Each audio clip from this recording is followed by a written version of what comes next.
My independent life in Houston. I'm Lauren Mitchell, age 36, and let me be clear, everything I have today, I built brick by brick, dollar by dollar, starting with nothing but drive and raw determination. Houston isn't forgiving to newcomers, especially those without a safety net. My first months here, I rented a cramped, one-bedroom apartment across from an old laundromat, the kind that rattled late into the night and made you wonder if dreams ever really survived this city. But I decided mine would. Those early days meant 18-hour shifts between my marketing internship and pouring coffee at a downtown diner. My shoes fell apart before my hope did. On weekends, instead of going out, I'd snuggle with Daisy, my golden retriever. The best roommate a homebody could ask for. Every single thing in that apartment, I either bought secondhand or hustled overtime to afford. I refused to let pride get in the way of progress. Career-wise, no shortcuts ever materialized.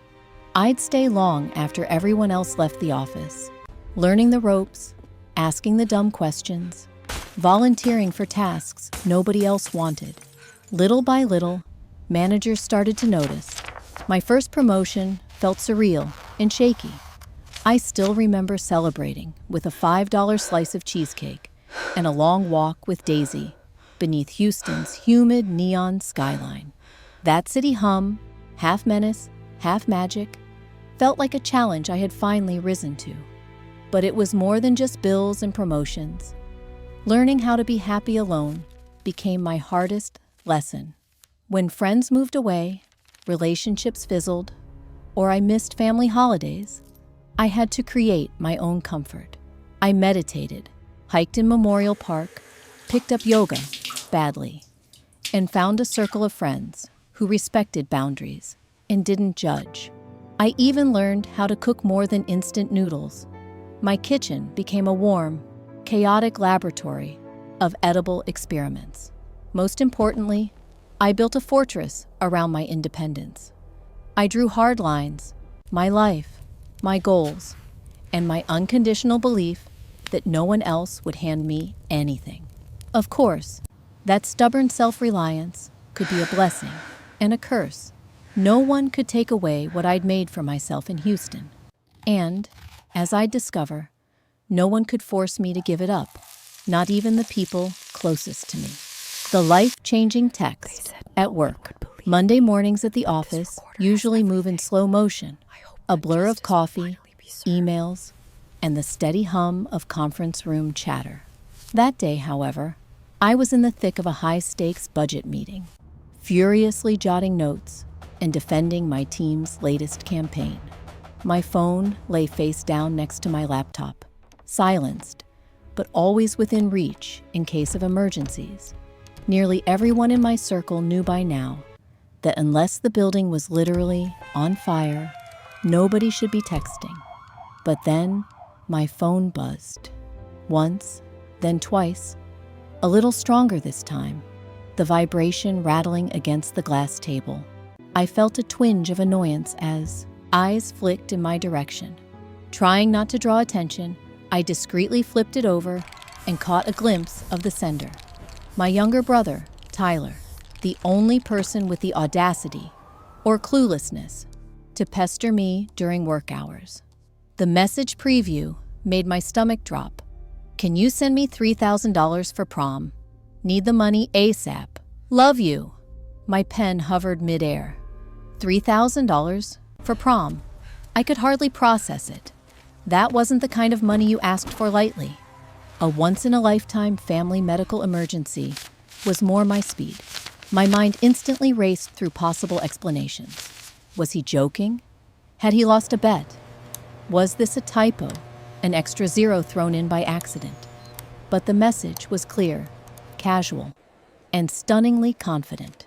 Blood roared in my ears as I remembered the dozens of smaller requests that had trickled in over the years. A few bucks here for lunch money, some gas bill help, a textbook last minute. I usually obliged, thinking I was doing my big sibling duty. But $3,000 for a high school dance and an overpriced tuxedo? It was surreal. I texted back, thumbs shaking, "If you want it, you need to earn it yourself."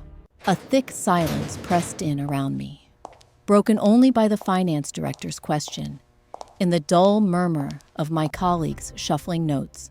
I tried to refocus, but my mind was buzzing louder than the meeting room's fluorescent lights. Had I been too harsh? Would Tyler even understand why I said no? Before I could spiral deeper into anxious overthinking, my phone lit up again.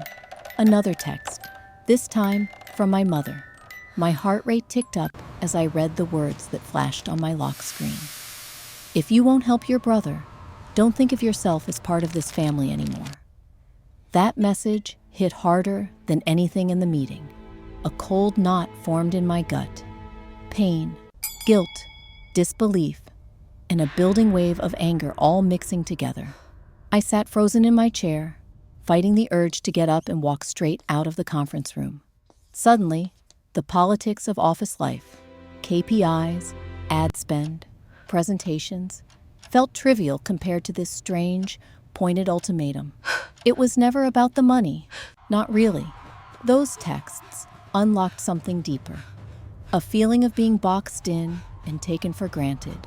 I remembered every late-night overtime shift I'd pulled to save enough to move out on my own.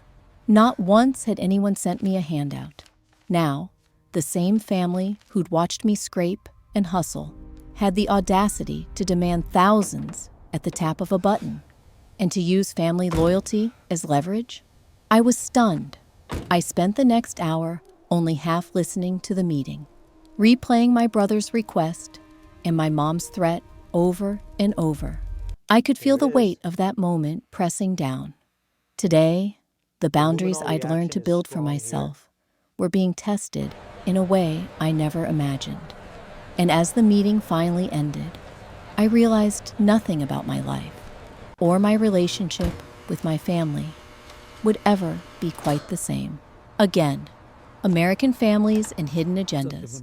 When people talk about the American dream and what family means, there's always this glossy finish. Everyone together around the Thanksgiving table, parents proud, siblings supportive. But to really understand why my brother's text caught me so off guard, you have to look under that surface. Let me pull back the curtain on the Mitchells, my family, and what years in the suburbs can teach you about favoritism, expectations, and secrets that never quite stay buried. I come from a modest neighborhood just outside Houston, in a world of gently worn houses, thirsty lawns, and pickup trucks in every other driveway. My parents, Nancy and Mike Mitchell, always called themselves practical, old-school folks. We work hard, we look out for our own, and we don't ask for handouts. At least, that's what they told other people. The truth, from the time I hit high school, looking out for our own started to look a lot like looking out for Tyler. I was 8 years older than him, a fact that shaped everything.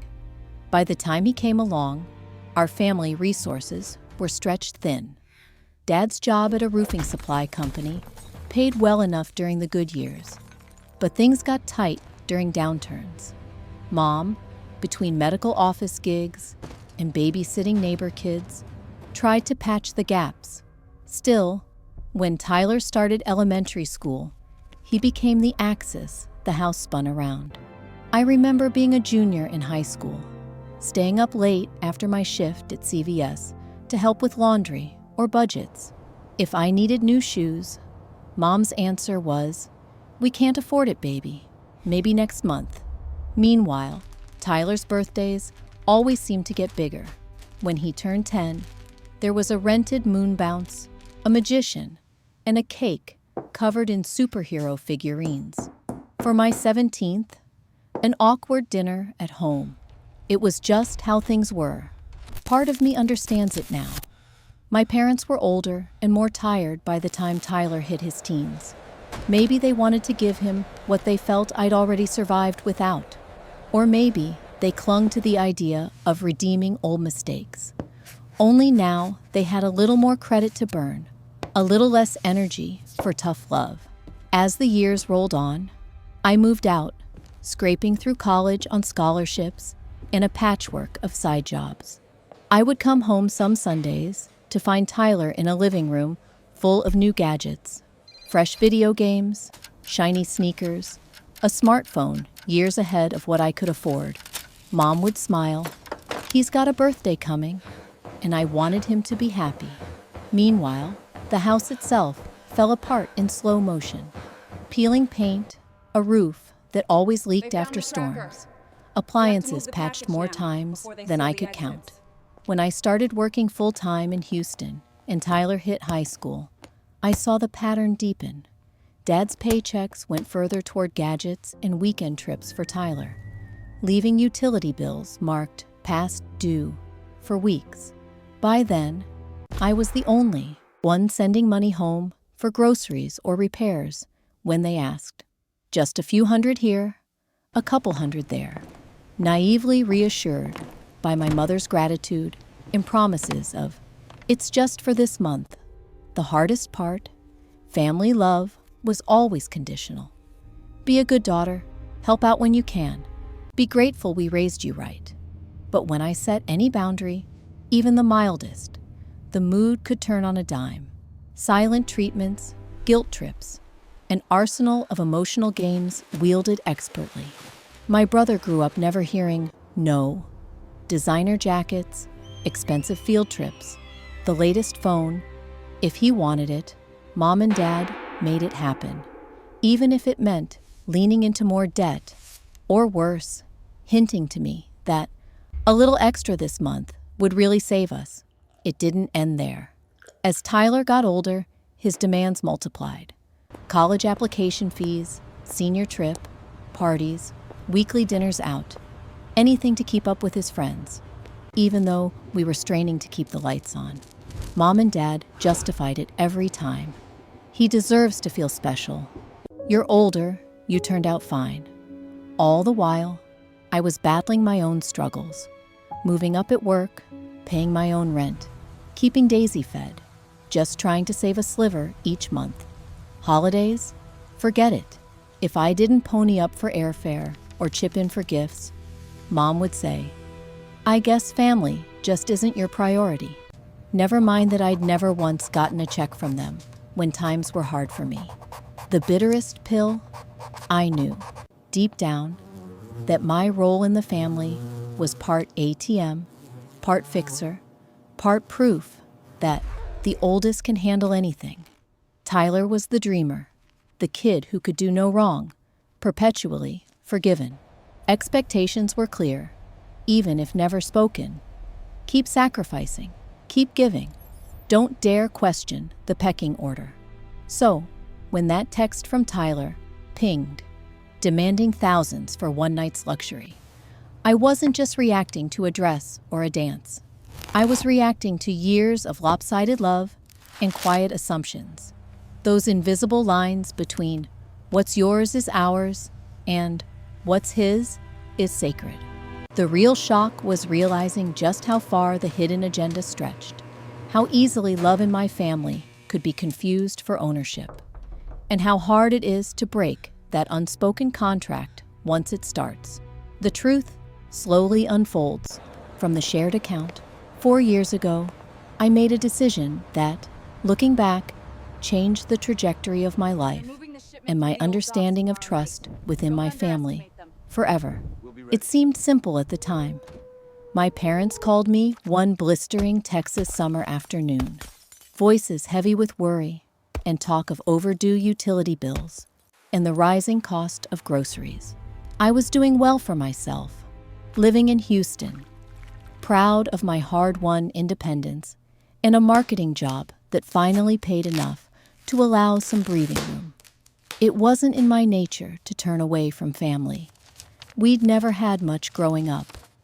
And I remembered the embarrassment of electricity being cut off in the middle of February, or having to heat soup on a camping stove. So when my parents gently floated the idea, of a shared checking account, just for covering essentials like food, gas, and medicine. I didn't hesitate. I set it up that same week, linked it to my own online banking, and started transferring money every pay period. At first, I checked the account regularly, reporting every transaction in a color-coded spreadsheet to help everyone stay on the same page. My mother and father would thank me in weekly calls, insisting they used every dollar for the family, mostly for my little brother, Ryan, who was entering high school and had expensive extracurriculars. I took this at face value, too trusting, perhaps, or simply too exhausted to dig deeper. But Houston life was relentless. Work got busier. I was traveling more, moving up the ladder at my firm and making friends in the city. Weeks, sometimes months, would pass without me scrutinizing the shared account. If my parents or Ryan asked for a little more, just this time, I'd transfer it, barely reading the explanations. There was a part of me, the child who'd always wanted to belong and please, who felt validated being the one who swooped in to save the day. If anything odd appeared, a bigger withdrawal than usual, a payment to a fancy grocery store instead of Walmart, I rationalized it away. Maybe they'd finally splurged on a special family dinner, or bought Ryan a new winter coat after years of hand-me-downs. I didn't investigate. I didn't want to. I was in a perpetual state of guilt and pride.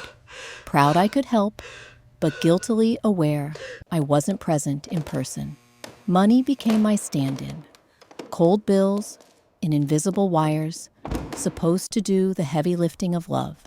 But what was invisible to me wasn't invisible to them. As Ryan got older and my parents aged, their requests grew bolder. My phone would buzz with last-minute pleas. Can you push a bit more this week for Ryan's robotics trip? Or, we promised him a special birthday. I'd send the money, roll my eyes, and return to my spreadsheets, telling myself I'd check on things next month, or the month after that. The first real crack appeared a year and a half ago. I noticed a withdrawal for $900 to a local boutique. When I asked my mom, she breezily told me she'd needed a new dress for a wedding anniversary. And Ryan had to look sharp for prom pictures. Red flags rippled in my mind, but I let them pass. One big expense in a sea of smaller ones. What harm could it do? After all, I was still funding mortgage payments, car insurance, the stuff that kept the lights on, right? But from that moment, I started watching more closely. And what I saw left me uneasy. Coffee shop charges nearly every day, payments to upscale restaurants, endless streaming subscriptions, new video game purchases not long after Ryan complained about being the poor kid at school. I rationalized endlessly, making excuses. They've been struggling so long, maybe they just want to feel normal. The guilt tripping grew too. My mother, once so practical, started making subtle digs in her calls. I wish I could work more, but you know how tired I am. If only your job paid overtime for us. Ryan picked up on the same script, sounding almost scripted himself. It'd be embarrassing if I couldn't go to the senior trip. You know how kids are. By then, I was transferring hundreds a week without thinking, often scared to check the account, for fear of what I might find.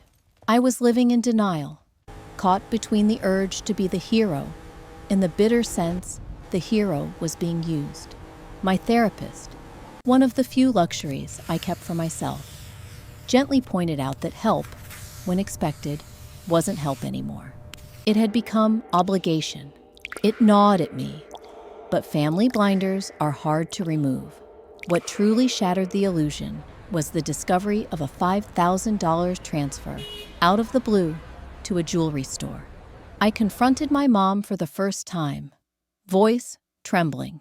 She shot back an angry response. "You don't know what we go through." Ryan deserved something special for making the honor roll and getting into college. Can't you just be happy for him? That answer, so quick and dismissive, made my stomach twist. My hard-earned money wasn't keeping anyone afloat. It was protecting their pride, fueling Ryan's sense of entitlement, and keeping the family image shiny for neighbors. My mother wasn't grateful. She was entitled. My brother wasn't struggling. He was thriving off my work, spending without shame, and then blaming me when I hesitated. I combed through years of statements, color-coding again.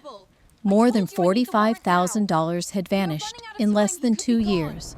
Mortgage payments had gotten smaller, while lifestyle spending ballooned. New furniture, foreign travel deposits, even a payment to a luxury event planner.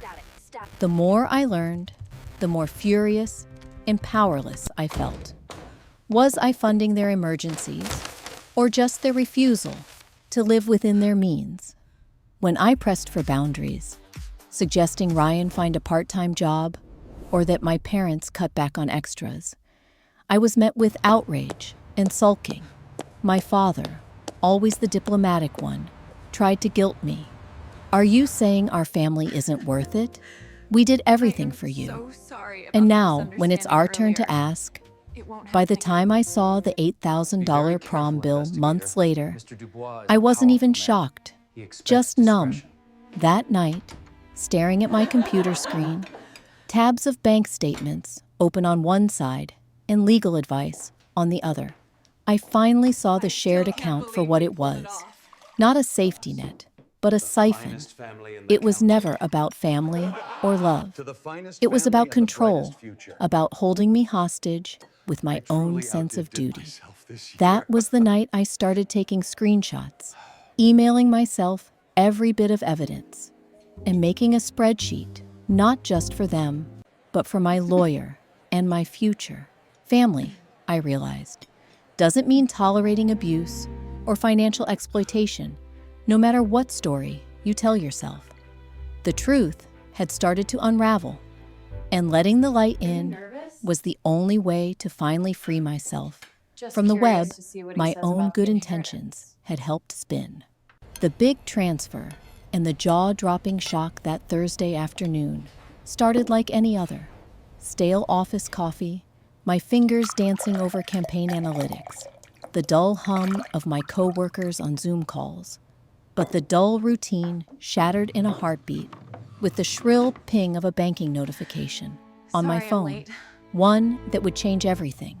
The alert read, "Large withdrawal, $8,000 from joint account." At first, I stared at it blankly, almost in denial. I refreshed the app, certain it had to be some mistake, a typo, a glitch, a pending transaction that would resolve itself once I caught my breath. But the number was real. My name was there, and $8,000 had left my joint account within seconds. My throat tightened. My hands trembled so hard, I nearly dropped my phone. Who? How? Why now? Dozens of questions raced through my mind, while panic pulsed in my ears. I had locked down the account after those previous discoveries, hadn't I? My blood ran cold. I thumbed through transaction details, seeing the recipient, an event planning company, one I'd Googled weeks earlier, a high-end operation that regularly handled over-the-top proms and luxury parties in Houston. It had to be Ryan. There was no other explanation. My brother was the only other person with access, given the login years before, when Mom asked if the kids could help them track bills. The betrayal stung, but what made it worse was its brazenness. Ryan hadn't just slipped a couple hundred out for dinner, hadn't just borrowed and planned to pay back. He had emptied nearly all the remaining funds in a single egregious move. And for what? For one glittering high school night? I dialed his number on instinct before I could even decide how angry I felt. When he answered, his voice was nonchalant, even bemused. "Yeah? What's up, sis?" I didn't mince words. "Ryan, did you just pull $8,000 out of our joint account? For your school prom. Are you serious? He paused, and I could hear him exhale, almost amused. You're blowing this way out of proportion, Bridget. It's one night. Everybody's spending big. Limos, suites, after party, the whole works. You wouldn't get it. $8,000? Out of a fund that was supposed to keep our parents' lights on? You make more than enough. He snapped, suddenly defensive. I figured you'd want me to have a great memory. Besides, Dad told me you never even check on that account. The lack of remorse was a punch straight to my gut. All those years of sacrifices, of scraping and working overtime, undone in a moment of entitlement. I barely kept my composure. Transfer it back now, Ryan, he sighed. The payment already went through. Can't cancel. Just let it go. Live a little. I hung up before I could say something I'd regret, my whole body vibrating with outrage and disappointment. How long had this been happening? What else was I missing? Are you okay, I scrolled darling? back through months and years of transfers, my heart pounding as I realized just how deep the problem ran. Yes, there were bills, some groceries, but there were dozens, maybe hundreds, of charges for luxury items, Don't sign jewelry, anything. flights, even a mysterious payment to a car She dealership. always pays. The sheer scale was mind-numbing. I scribbled transaction numbers on a notepad, cross-checking them with emails Mom and Dad had sent me, tearful requests for rent help, vague stories about medical bills, each one now suspect. I saw it with clear eyes for the first time. This wasn't just carelessness or desperation. It was a coordinated pattern of spending, every withdrawal bigger and bolder than the last. Somewhere in my mix of rage and grief, I thought to call Ellen, my friend and lawyer, the one person I trusted not to brush me off or guilt-trip me into silence. Within an hour, I was in her office. The record spread between us. She flipped through statements, her brow furrowed. Bridget, you need to consider legal action here. This isn't just family drama anymore. If they're accessing your funds without consent, that's theft. Full stop.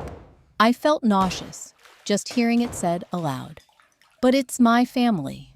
You can't let that be a shield for abuse. You're not obligated to fund their lifestyle, especially if they're hiding things from you. My mind spun, replaying every conversation that had preceded this. Mom's teary phone calls, Dad's gentle prodding for a little help, Ryan's casual arrogance. Had they all been in on it from the beginning?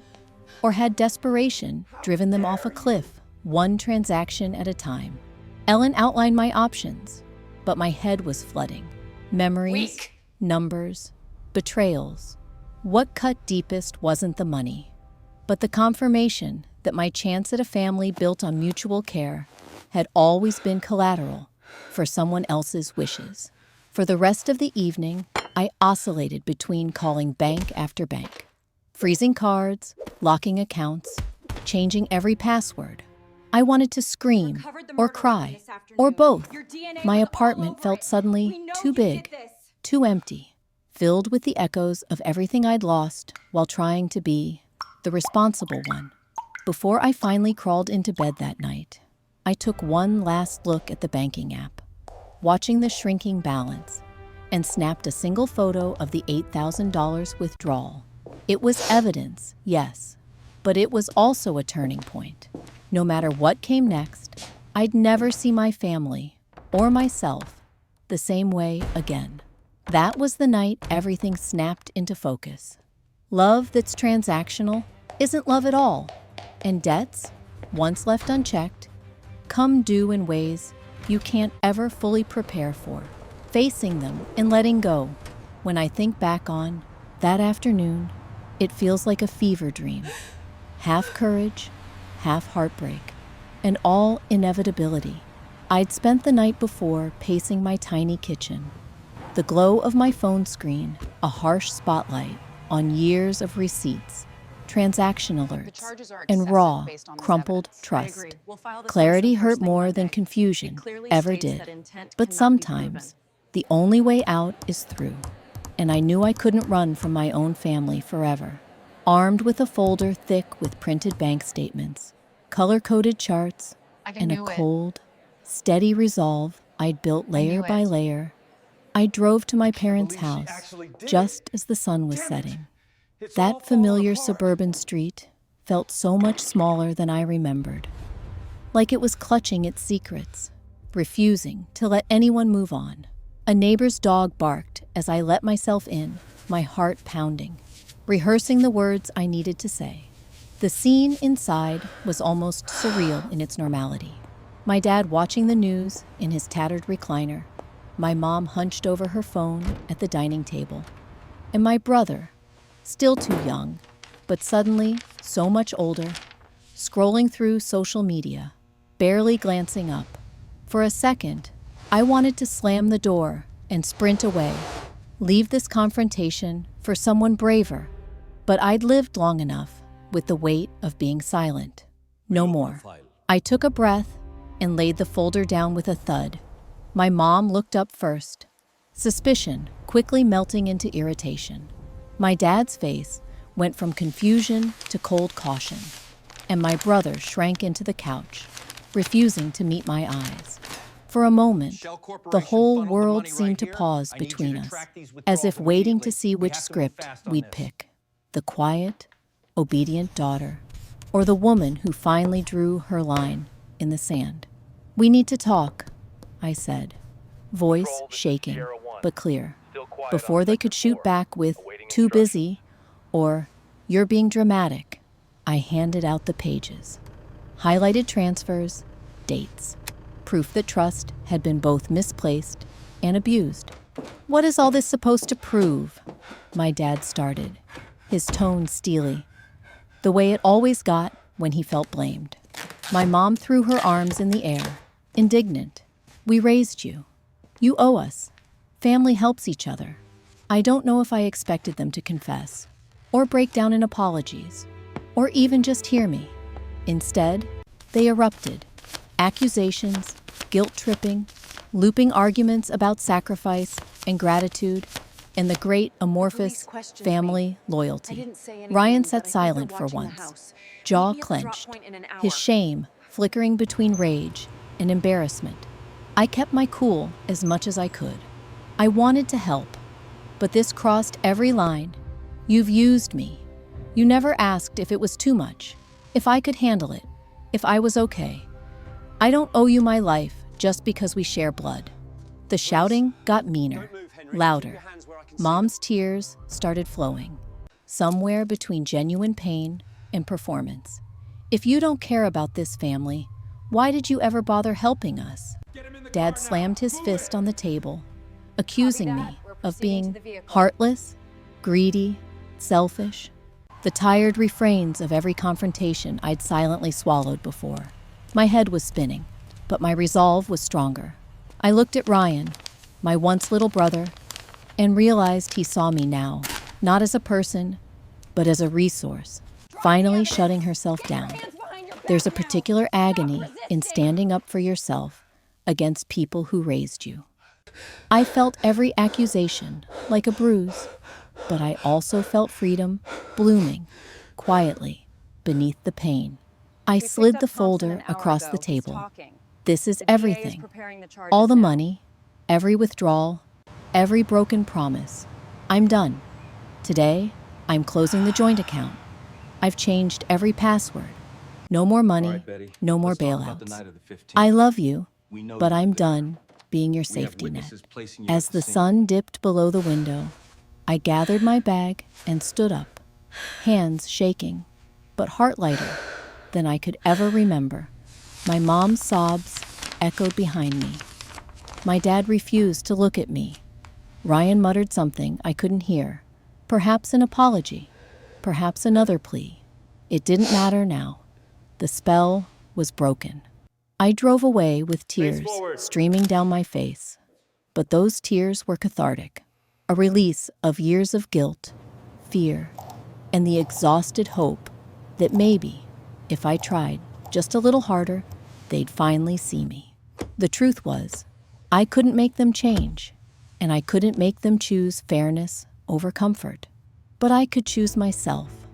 Later that night, alone in my apartment, I blocked every number, screenshotted every nasty message, and deleted every thread that tried to pull me back into the same cycles of abuse. Pain flared and faded, replaced by a trembling sense of peace. Letting go didn't erase my love for them, or the ache of distance, or the shared history written in childhood birthdays, late-night rides, and Sunday dinners, but it drew a clear boundary between compassion and self-destruction.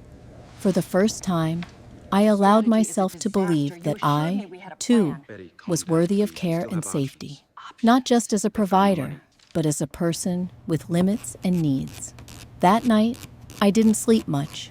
I journaled. I cried. I hugged Daisy tight, whispering promises to never let anyone, family or not, convince me I owed them my survival. The morning sun crept across the floorboards, and somewhere in that golden quiet, I felt something like hope returning. Maybe I'd never fix my family. Maybe I'd always grieve the loss of what should have been. But now, finally, I could grieve on my own terms, free, at last, from debts that were never truly mine to pay. Starting over, finding peace, and closing the past. When I look back at the months that followed my final confrontation with my family, everything feels tinted by a strange mixture of grief, exhaustion, and, unexpectedly, relief. Sometimes moving on isn't a dramatic sprint toward freedom. It's a slow emergence, blink by careful blink, from shadows you didn't realize you were living under. The first thing I did was cut the lines. I changed my number, blocked every email, locked down social media so no long-lost relative or bitter parent could suddenly appear in my inbox. That silence was terrifying at first. After years of my family's constant demands, dozens of texts, late-night calls for help, manufactured emergencies, my world was suddenly so quiet I could hear my own thoughts again. For the first few nights, I startled at every buzz from my phone, expecting another plea, another guilt trip, another long monologue about what I owed. But slowly, the absence of noise became something softer, the sound of real peace. Of course, news from home trickled in through the grapevine. We have a nosy aunt in Florida, don't we all? Who sent me updates whether I wanted them or not. The house I'd grown up in was sold. My parents forced to file for bankruptcy after decades of pretending everything was fine.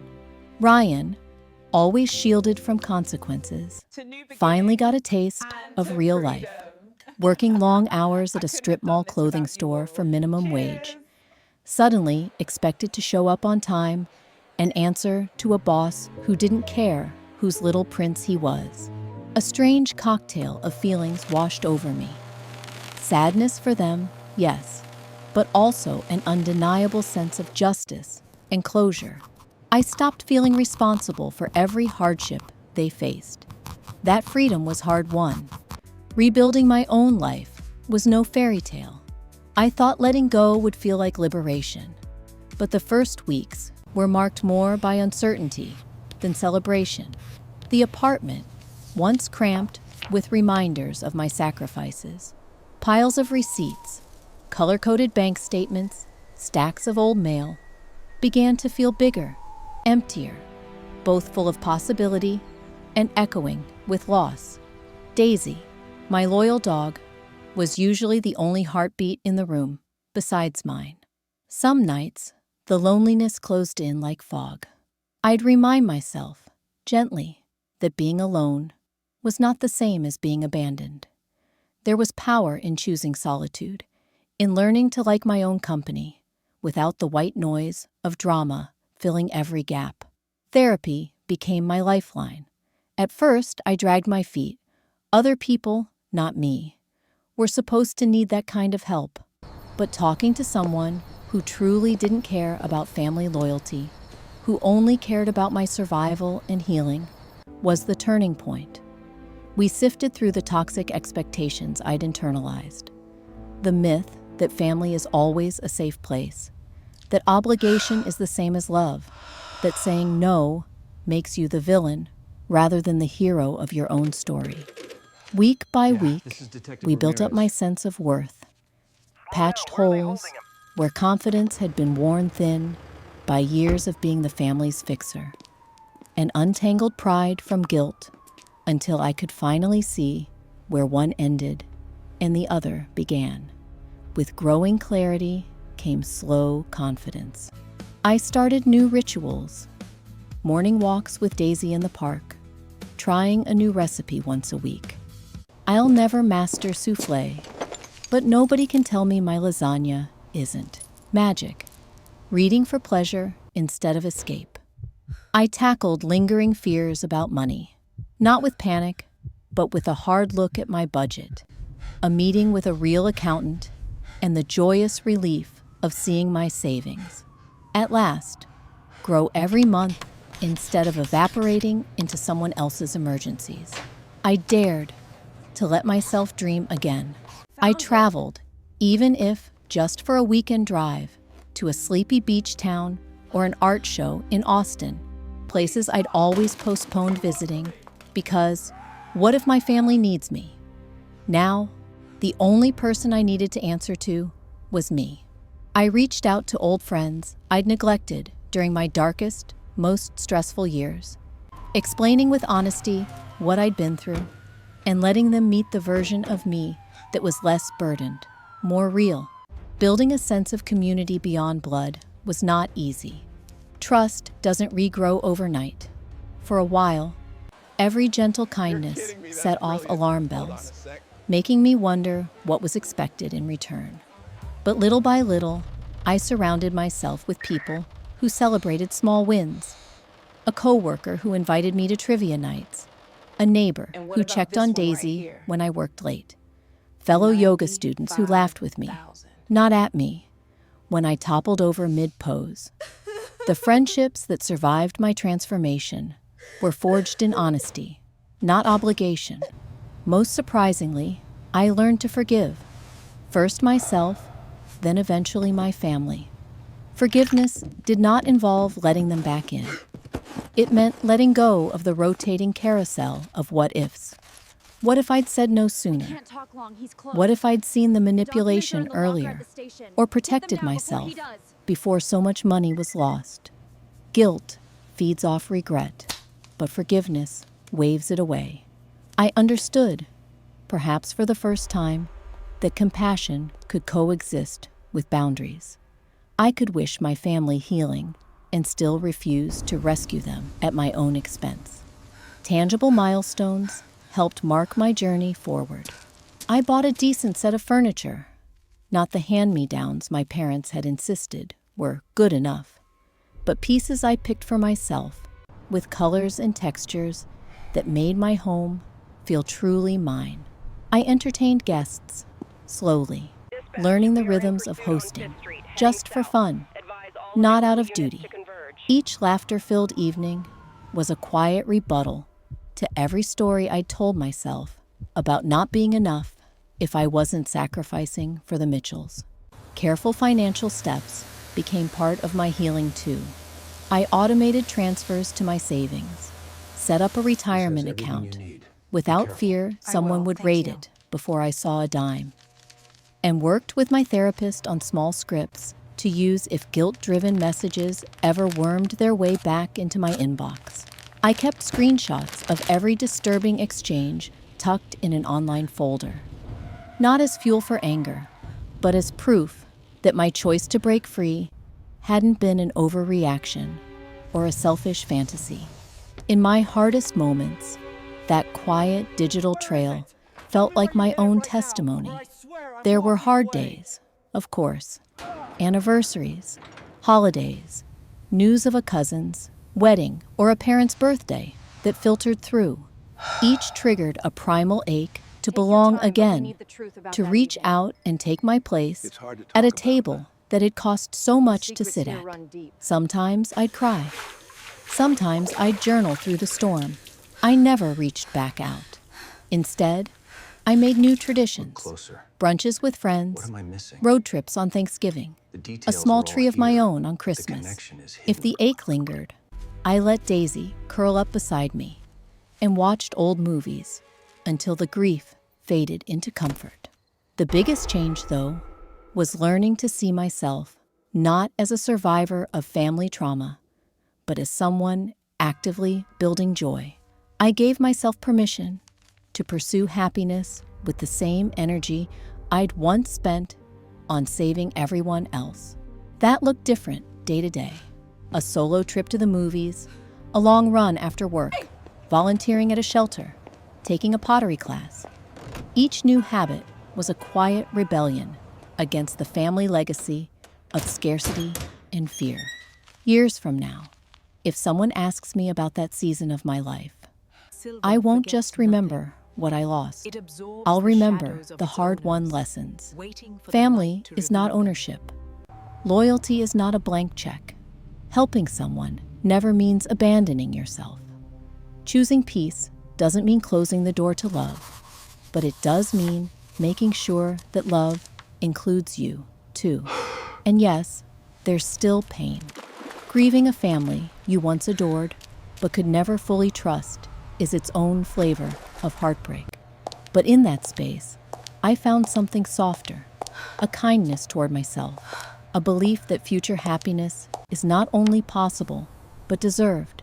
I let the past rest, not forgotten, but released, allowing both nostalgia and regret to simply be chapters, not shackles. Now, when I wake up, I am not waiting for the next crisis. I savor weekends, big and small. I listen to my own hopes, let myself fail kindly, and accept that starting over is not a sign of failure, but of powerful, stubborn resilience. I am more me where you put myself it. than I've ever been. Not just think I'll someone's keep that to daughter, myself. not just a fixer, but a whole, growing person, strong, Dare they call peaceful, you a hero? and ready for every day ahead. And if there's anyone reading my story who finds themselves at the edge of a similar crossroads, know this: it's okay to let go.